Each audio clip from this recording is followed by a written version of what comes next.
Hello, good morning. Welcome back to my challenge. কেমন আছো তোমরা? আশা করি যেন তোমরা খুবই ভালো আছো, আর আমিও খুব ভালো আছি। দেখো, এখন ঘড়িতে টাইম হচ্ছে 10:30, আর মা আমাদের বাড়িতে এসে গেছে। আর ঘরদোরের অবস্থা দেখো কি হয়ে গেছে। মা মিষ্টি ফিষ্টি নিয়ে এসছে, আঙ্গুর নিয়ে এসছে, ওইগুলো ধুচ্ছে দিদি, বাচ্চারা খাবে বলে। আর আমি এইদিকে একদিকে আলু চাপিয়ে দিয়েছি, আর একদিকে তরকারি চাপিয়ে দিয়েছি। দেখো, মা দিদির সাথে গল্প করছে, মা আমাকেও দেখছে। দেখো, দিদি এখানে বসে আছে, আর সব কিছু জোগাড়জাটি করছি। আর এদিকে সাইকা মারিয়ে মায়েরা খেলছে। আর আমার দুলাভাইকে পাঠিয়েছি হচ্ছে কচুরি আনতে, পুরি কচুরি আনতে।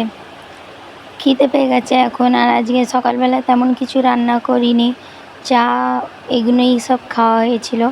আর আজ কতদিন ধরে গায়ে ব্যথা প্রচুর হচ্ছে, পায়ে ব্যথা হচ্ছে, যে আমি কোনো কাজ করতে পারছি না, ভালো করে রুটি ফুটি করতে পারছি না। তার জন্য আমি রুটি ফুটি করিনি। নাহলে তোমরা জানোই যে আমি রোজের রুটি করি, তার জন্য অসুবিধা। আর এখন আমি এইদিক ওইদিক নাচছি কেন জানো? আমার মেয়ের দুধের বোতল খুঁজে পাচ্ছি না জানো, সেই জন্য আমি এইদিক আর ওই দিক করছি। কোথা গেল খুঁজেই পাচ্ছি না। লাস্টে সাইকাই দেখালো, বললো ওই তো আন্টি ওইখানে আছে। তো আমি বললাম ঠিক আছে, চলো গাইস দেখতে থাকো, পরে আসছি তোমাদের সামনে। এই দেখো, এবারে ভাতের পানিটা চাপিয়ে দিলাম। আর এখানে চাল ভিজানো রয়েছে। এখানে দেখো টক দই এনেছি, আর সব থালা বাসনগুলো ধোয়া রয়েছে। আর এখানে দেখো আমার সব থালা বাসন ধুচ্ছি। কত রোদের মধ্যে বসে আছি দেখতেই পাচ্ছ। সব কাজ হয়ে গেছে বলে এইগুলো থালাগুলো ধুয়ে দিই, তাহলে একটু হালকা হয়ে যাব। আমি মায়েদের সাথে একটু গল্প করতে পারবো। এখন একটা বাজিনি, একটা বাজতে এখন বাকি রয়েছে। আর কত রোদের চাপ দেখো। একটু তোমরা বেশি বেশি করে সাপোর্ট করো, যাতে বাবা একটা ভালো করে একটু ঘরদোরটা করতে পারে, ঘরের মধ্যে সব কিছু। এইটা আমার অনেকই অসুবিধা হয় জানো তো। দেখছো, ঘাম দেখে তোমরা বুঝতেই পারছো কত ঘাম হয়ে রয়েছে আমার। সব কাজ হয়ে গেছে, ফাইনাল লুকটা তোমাদেরকে দেখাবো। বিরিয়ানি রান্না করেছি, এখন দমেতে চাপিয়েছি। দিদিকে বললাম দিদি একটু তুই দেখে 10 মিনিট পর নাবিয়ে দিবি। তো দিদি নাবিয়ে দেবে, আর আমি বললাম থালা বাসনগুলো ধুয়ে নিই। আর আজকে ভাবছি নাইবো না, গরম আছে কিন্তু এখন নাইবো না, যদিও বানাই রাত করে নাইবো। ক্যামেরাটা ঠিক করে ধরো, রাত করে নাইবো, রাত করে নিয়ে ধুয়ে শুয়ে পড়বো। তো চলো, যে ক্যামেরা করছে তারও গরম হচ্ছে প্রচুর প্রচুর পরিমাণে, ঠিক আছে? তো চলো তোমরা দেখতে থাকো, পরে আসছি। টাটা, স্টপ করতে হবে। এখানে দেখো গাইস, দিদি, মা, ভাই সবাই শুয়ে আছে। প্রচুর প্রচুর গরম হচ্ছে। তো চলো গাইস, পরে দেখা হচ্ছে। রান্না হয়ে গেছে, তাও তোমাদেরকে ফাইনাল লুকটা দেখিয়েই দিই। এই দেখো বন্ধুরা, কেমন হয়েছে বলে। এবারে খেলে আমার মারা বুঝতে পারবে আমি পুরো রান্না করেছি। তো যখন খাবো তখনই বুঝতে পারবো যে কেমন হয়েছে। দেখে তো খুবই ভালো লাগছে, এবারে খাওয়ার পরেই বোঝা যাবে কেমন হয়েছে। এই দেখো, চলো পরে দেখা হচ্ছে তোমাদের সামনে, দেখতে থাকো। দিদি हाय गाइस, हम जा रहा हूँ। আসছি, আবার দেখা হবে পরে। আসছি, আবার পরে দেখা হবে।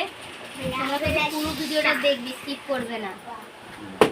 সাবস্ক্রাইব করে বোনের পাশে থাকবে। চলো আজকের মতো টাটা। টাটা করে দাও। তুমি যাবে না আপার সাথে? তো আপা যাচ্ছে। क्या ये बना? हम जा रहे हैं घर छोड़ के। চলো, সবাই চলে যাচ্ছে, সব মন খারাপ হয়ে যাচ্ছে। চলো তো তোমরা দেখতে থাকো, পরে আমি তোমাদের সামনে আবার আসছি, ঠিক আছে? চলো তো দেখতে থাকো। এই দেখো গাইস, দিদিরা বেরিয়ে গেছে ঘর থেকে বাইরে। আমি একটু ছাড়তে এলাম। তো দিদি, ভাই আর তোমার দাদা ভাই যাচ্ছে। তোমার দাদা ভাই নিজের টোটো করেই রেখে দিয়ে আসবে। তো তোমার দাদা ভাই বললো চলো আমি রেখে দিয়ে আসবো, সেই জন্য এত বেলা করে তোমার দাদা ভাই বেরোলো। মগরিবের আজান হয়ে গেছে, আর এখানে দেখো আমি আবার পেছন থেকে আওয়াজ দিচ্ছি, কেননা বিরিয়ানিটা দেবে বলে শিলুম ওই বিরিয়ানিটা ঘরেতেই রেখে চলে গেছে। সেই জন্য আবার মা দেখতে পেলো বলে মারিয়ামকে দিয়ে পাঠালো। দেখো মারিয়াম দৌড়ে দৌড়ে গিয়ে দিয়ে চলে এলো। তো চলো গাইস তোমরা দেখতে থাকো, দিদিকে যত দূর দেখা গেল তত দূর দেখলাম। চলো পরে আসছি, একটু অনেক কাজ আছে, কাজগুলো করে নিই তারপরে আসছি।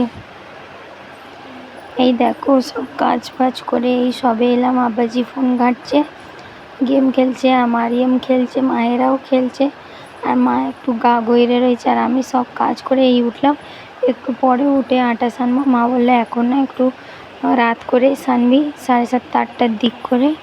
তো চলো গাইস তোমরা দেখতে থাকো, পরে আবার আসছি, চলো দেখতে থাকো। গরম হচ্ছে গাইস, খুব গরম, এদিকে গরম খুব হচ্ছে, আর গলার বসাটা যাচ্ছে না। অসুবিধা আমার কোনো কিছু হচ্ছে না, খালি ওই ক্লিয়ার কথাটাই বেরোচ্ছে না। বসে বসে বসে বসে গলাটা আওয়াজটা বেরোচ্ছে। করো ঠিক আছে। লজেন খাচ্ছে, লজেন আটকে গেছে ওই জন্যে। মারিয়াম হচ্ছে মা ছিল তখনই শুয়ে পড়লো, আর মা আব্বাজি এই সবে গেল।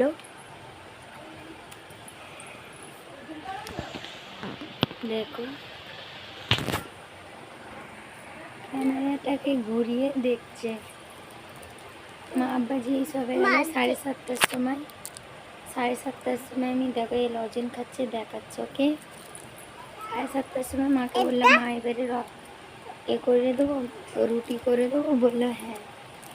7:30টার সময় রুটি করতে বসলাম, রুটি ফুটি হয়ে গেল। আব্বাজিকে একটু পানি এনে, চাপা কলের পানি এনে খাওয়ালাম, খেয়ে তারপরে আব্বাজি বেরোলাম। আমি একবার চা আর খেয়ে নাও, বললো না চা খাবো না, চা খাওয়া হয়েছে। আব্বাজি একটা শরবত এনেছিল। আব্বাজির মানে বাবুর্চিও আগে ছিল, অনেক রকমের কাজ করেছে। তো আমার আব্বাজির শরবতটা খুব সুন্দর করে, অনেক জায়গা থেকে অর্ডার আসে শরবতে। ওই আমার আব্বাজি শরবত নিয়ে এসেছিল, যেখানে করেছিল সেখান থেকে 4 বোতল নিয়ে এসেছিল। তো 4 বোতলের মধ্যে 2 বোতল আমি নিলাম, 2 বোতল দিদি নিল।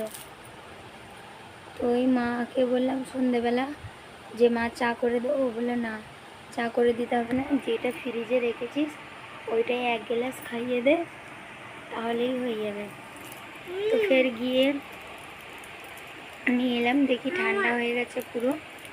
তো 1 বোতল নিয়ে এলাম আর 1 বোতল রেখে দিলাম। আমার দাদা ভাইয়ের তো কোনো ঠিক হয় না, কখন আসে না আসে, সেই জন্যে বললাম ওটা কালকেই নেবো, থাক আজকে আর নেব না। তো ওইটাই খেলো, আর রুটি তরকারি দিলাম, নিয়ে গেল। আমি এই দুধ ফুটেছি মারিয়াম মাহেরা, আর দুধ ফুটানো হয়ে গেলে গাইস একটা বড় সড়ো ঘুম দেবো। কি জানি তোমার দাদা যদি রাত করে আসে 10টা 11টা, তাহলে তো আমার একটা ভালো করে ঘুম হয়ে যাবে। আর যদি ঘুমাইতে গেছিস আর যদি চলে এসছে, মুডও খারাপ, মাথাও খারাপ, সব খারাপ হয়ে যাবে। এখন যদি চলে আসে তবুও ঠিক আছে।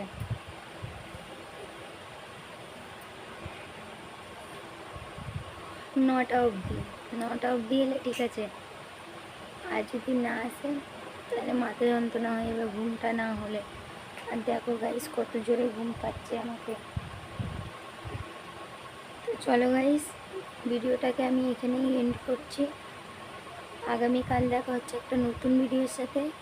তো আজকের মতো টাটা, গুড নাইট, সবাই ভালো থেকো, সুস্থ থেকো, আর আমার পাশে থেকো। চলো তো বাই বাই, কালকে আসছি তোমাদের সামনে একটা নতুন ভিডিও নিয়ে। চলো টাটা। এই দেখো গাইস আমার ঘুমেতে চোখ খুলছে না একদম। তোমার দাদা ভাই আমার মুখ ধুইয়ে দিল, ঠিক আছে, আমি মুখও ধুতে পারছিলাম না। দেখো আওয়াজ দিচ্ছে, আমি শুধু একটু একটু করে চোখ খুলছি। এবার তোমাদের সামনে এলাম, দেখো আমার অবস্থাটা কি আছে। তোমার দাদাভাই এলো ঠিক 11:45টার সময়, এখন 12টা এই 11টা বাজতে 10 মিনিট বাকি রয়েছে, আর আমার তো ঘুমে চোখই খুলছে না। দেখো আমার অবস্থাটা